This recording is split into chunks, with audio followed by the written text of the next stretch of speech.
स्वागत है आपका द प्रिंट में। हरियाणा विधानसभा चुनाव के नतीजे और इन नतीजों में जो फिलहाल स्थिति दिख रही है उसमें कहीं न कहीं एक तरह से कांटे की टक्कर दिख रही है। पहले जो एग्जिट पोल प्रेडिक्ट कर रहे थे कि कांग्रेस की लीड दिख रही थी एग्जिट पोल में, वैसा इन नतीजों में नहीं दिख रहा फिलहाल। तो आखिर हरियाणा में क्या बदला और क्या काउंटर पोलराइजेशन जो जाटों के खिलाफ जो बीजेपी का जो काउंटर पोलराइजेशन था, जो ओबीसी जातियां थी, उनका काउंटर पोलराइजेशन हुआ। तो ये सारे फैक्टर हैं। हमारे साथ दो डिस्टिंग्विश्ड गेस्ट हैं। प्रोफेसर आशुतोष कुमार हैं जो पंजाब यूनिवर्सिटी से हैं, और दूसरा कुशल पाल जी हैं जो कि सीएसडीएस लोकनीति के फॉर्मर कोऑर्डिनेटर रहे, जो हरियाणा में सीएसडीएस और लोकनीति का जो सर्वे होता था उसका ये काम करते थे और हरियाणा की पॉलिटिक्स को समझते हैं। तो सबसे पहले प्रोफेसर आशुतोष कुमार, आपसे जानते हैं कि हरियाणा में जो फिलहाल स्थिति दिख रही है उसको आप कैसे रीड कर पा रहे हैं? क्या आपको लग रहा है कि एक काउंटर पोलराइजेशन हो रहा है, और खास करके कांग्रेस जिन इलाकों में कांग्रेस को अच्छा परफॉर्म करना चाहिए था, जो जाटलैंड है, वहां पर कांग्रेस बहुत अच्छा परफॉर्म करते हुए नहीं दिख रही? मुझे लगता है कि जो ये बीजेपी का जो संगठनात्मक बीजेपी की शक्ति है, जो उनकी एक मतलब बीजेपी का कार्डर बेस्ड पार्टी और आरएसएस का भी उनको सपोर्ट रहता है, तो वो कहीं ना कहीं वो फैक्टर यहाँ पे काउंट कर रहा है। पहली बात। दूसरी बात, मुझे डीएल शेठ की बात याद आती है। डीएल शेठ एक सोशियोलॉजिस्ट थे सीएसडीएस में। वो कहते थे कि जो हरियाणा की राजनीति है वो सैटेलाइट है, सैटेलाइट कल्चर है हरियाणा का, क्योंकि हरियाणा इतना निकट है दिल्ली से, तो दिल्ली की राजनीति, दिल्ली की आर्थिक व्यवस्था, दिल्ली में जो घटनाएं होती है उसका सीधा प्रभाव हरियाणा पर पड़ता है। तो कहीं ना कहीं एक तरह से पुनरावृत्ति हुई है कि आप देखेंगे, मुझे नहीं लगता कि कांग्रेस की बहुत बुरी हार होगी। कांग्रेस अगर पिछड़ती भी है, हालांकि अभी अर्ली ट्रेंड है, हमें 1-2 घंटे और वेट करना चाहिए, तो कांग्रेस भी मेरे ख्याल में कंटेंशन में है। लेकिन जो जो वहां पे चुनाव हुए, लोकसभा के चुनाव, उसकी पुनरावृत्ति जैसी लग रही है। तो ये दूसरा फैक्टर मैं कहूंगा। तीसरा, जो आपने कहा कि एंटी जाट पोलराइजेशन हुई है, तो मुझे लगता है कि ये चीज तो बहुत पुरानी हो गई। भजन लाल ने भी ऐसा किया था, पहले भी ये 2014 में भी इस तरह की बातें हुई कि भाई जाटों के जो जाट कम्युनिटी जो कि डोमिनेंट कास्ट है, लैंड ओनिंग है, न्यूमेरिकली स्ट्रॉन्ग है, उसके खिलाफ सारी जातियां गोलबंद हुई। पर मुझे लगता है कि ये कहना कि सैनी चूंकि एक ओबीसी समाज से आते हैं तो ओबीसी का गठबंधन हो गया, ऐसा सही नहीं होगा।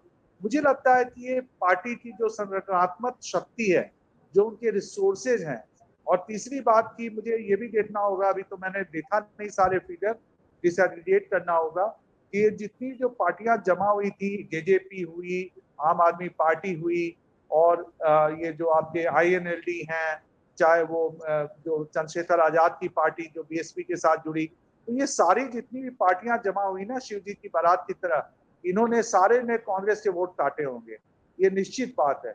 जो एंटी इनकम्बेंसी वोट थे, वो सारे एंटी इनकम्बेंसी वोट मुझे लगता है कि जो कांग्रेस के पक्ष में जाने चाहिए थे, वो शायद कांग्रेस के पक्ष में नहीं गए। लेकिन फिर भी मैं ये कहूंगा कि ये जो गुजरात मॉडल जो बीजेपी ने अपनाया, जैसे गुजरात में मोदी जी करते थे कि टिकट काट देना, नए चेहरा लाना, तो वो भी कहीं ना कहीं एंटी इनकम्बेंसी को लड़ने में, उसको कम्बैट करने में उनको सहायता मिली है। तो ये 3-4 फैक्टर मैं फिर से दोहरा देता हूँ। मुझे एक तो मैंने कहा कि संगठनात्मक शक्ति बीजेपी की, दूसरी थी उनके resources, human resources, material resources, तीसरा मैंने कहा कि जो इतनी सारी बिखरी बिखरी पार्टियां जो आ गई और कांग्रेस के साथ अलायंस नहीं हुआ, वो अपनी लड़ती रही, उन्होंने एंटी इनकम्बेंसी वोट जितनी थी बीजेपी के खिलाफ जो वोट जानी थी वो बढ़ चुकी। जो हरियाणा की राजनीति है वो कितनी ज्यादा दिल्ली की राजनीति से प्रभावित होती है। जो सैटेलाइट पॉलिटिक्स की बात मैंने कही, satellite nature of Haryana politics, वो भी एक बात हुई। हालांकि बहुत सारे मुद्दे उठे थे, जैसा मीडिया ने उठाया था, जैसे जवान का मुद्दा था, सबसे जो ये अग्निवीर का मामला था, या पहलवानों का मामला था, विनेश फोगाट का, और ये सारे मामले ऐसा लग रहा था कि एंटी इनकम्बेंसी फैक्टर एक रोल प्ले करेगी। पर मुझे लगता है ज्यादा हाइप हो गया, और अब तो यही कहना होगा कि जो मोदी शाह का जो दाव था लाने का सैनी को, और सारे टिकट काटने का जो सिटिंग एमएलए और सिटिंग मिनिस्टर था, वो कहीं ना कहीं फलीभूत होता हुआ नजर आ रहा है। जी कुशल पाल जी, आप थोड़ा इसको डाइसेक्ट करें। इस जो अभी ट्रेंड्स दिख रहे हैं, ये सारे फैक्टर जो हम बात कर रहे हैं, 10 सालों की एंटी इनकम्बेंसी थी कि बीजेपी की, और जब ग्राउंड पे आप घूमते थे तो 5 जो वोटर है, उसमें से 3 वोटर ये कहता था कि भई उसे बदलाव चाहिए। तो बीजेपी ने कैसे ये इस स्टोरी को, क्योंकि जो फिलहाल जो अर्ली ट्रेंड्स दिख रहे हैं वो तो 2014 से मैंडेट से भी बेटर मैंडेट है। जब मोदी जी का जादू था, मोदी वेव था, उस मोदी वेव से भी अगर बीजेपी को बेहतर प्रदर्शन हरियाणा में करती हुई दिख रही है, तो इसके पीछे तो कोई और भी फैक्टर मुझे अभी भी आप देखेंगे जो वोट शेयर का जो परसेंटेज है, वो उसमें कांग्रेस लीड कर रही है। कांग्रेस का जो वोट शेयर है वो 42% के आसपास दिख रहा है, बीजेपी 38% पे है। तो 4% के लीड के बाद भी अगर बीजेपी अच्छा कर रही है और कांग्रेस अपने जो स्ट्रॉन्ग होल्ड इलाके हैं वहां पे पूरा परफॉर्म कर रही है, तो ये तो कई तरह की कहानियां बताता है कि हरियाणा में हुआ क्या है। मुझे लगता है इसमें एक तो जो आशुतोष भाई जो कह रहे थे कि ऑर्गेनाइजेशन जो स्ट्रक्चर है वो बीजेपी का ही नहीं, आरएसएस का बहुत मजबूत है बीजेपी के पास। एक दूसरी बात पे मैं थोड़ा सा आशुतोष जी से डिसएग्री करूंगा इस बात पे। मुझे लगता है जो ओबीसी फेस जो बीजेपी ने प्रोजेक्ट किया था वो लोकसभा में तो, क्योंकि 12 मार्च को शपथ ली थी सैनी साहब ने सीएम की, तब बहुत कम टाइम हुआ था, सीधे अप्रैल मई में चुनाव आ गए थे, तब उनको मुझे लगता है इस फैक्टर को कंसोलिडेट करने में उनको टाइम मिला है। और वो जो पहले जाट गैर जाट था वो ओबीसी फैक्टर्स को या ओबीसी मतदाताओं को अपने पक्ष में कंसोलिडेट करने में सक्सेसफुल रहे, मतलब अगर ये रिजल्ट ऐसा रहते हैं तो। दूसरी बात, तीसरी बात, जो कांग्रेस है, कांग्रेस मेनली हुड्डा साहब पे निर्भर कर रही थी, पर्टिकुलरली जो देशवाड़ी जाट बेल्ट है। मुझे ऐसा अनुमान है अब इस स्थिति को देख के कि वो उनका ओवर कॉन्फिडेंस रहा है, वो उनका ओवर कॉन्फिडेंस रहा है, उस एरिया को उन्होंने विजिट ही नहीं किया या उस तरीके से मेहनत नहीं की जिस तरीके से करनी चाहिए थी, मतलब उस एरियाज में। मुझे ऐसा लगता है। मुझे लगता है कि ये मध्य प्रदेश की कहीं कहानी दोहराई तो नहीं जा रही है, क्योंकि वहां भी तमिलनाडु को फ्री हैंड दिया गया था, उन्होंने टिकट बांटे। यहाँ भी हुड्डा साहब को फ्री हैंड दिया गया, सभी को उन्होंने दरकिनार कर दिया और दूध बांटे। तो मुझे लगता है जो हाई कमांड की जो मजबूती एक होनी चाहिए थी, कहीं ना कहीं ये तो अब खुलकर सामने आएगा। जैसे मीडिया में तो यही आया कि कुमारी शैलजा की नहीं सुनी गई, जो उनके टिकट, जो उनके एरिया में भी टिकट उनके कहने से नहीं बांटे गए।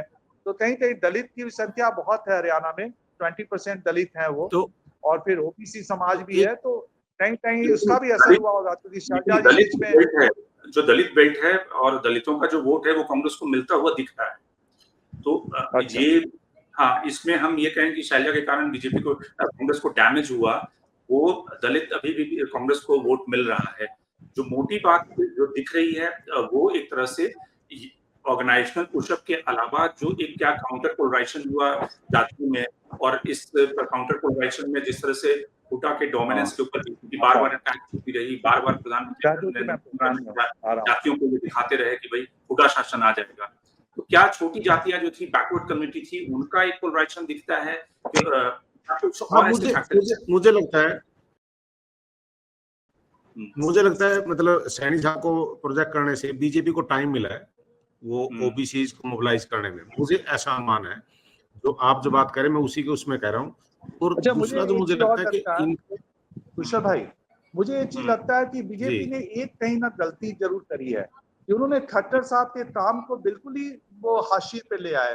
खट्टर साहब ने बहुत सारी चीजें की थी, जैसे रिक्रूटमेंट उन्होंने सही करा था, एक वो जो एक समुदाय का एक जो धक्काशाही होती थी वो भी खत्म किया था।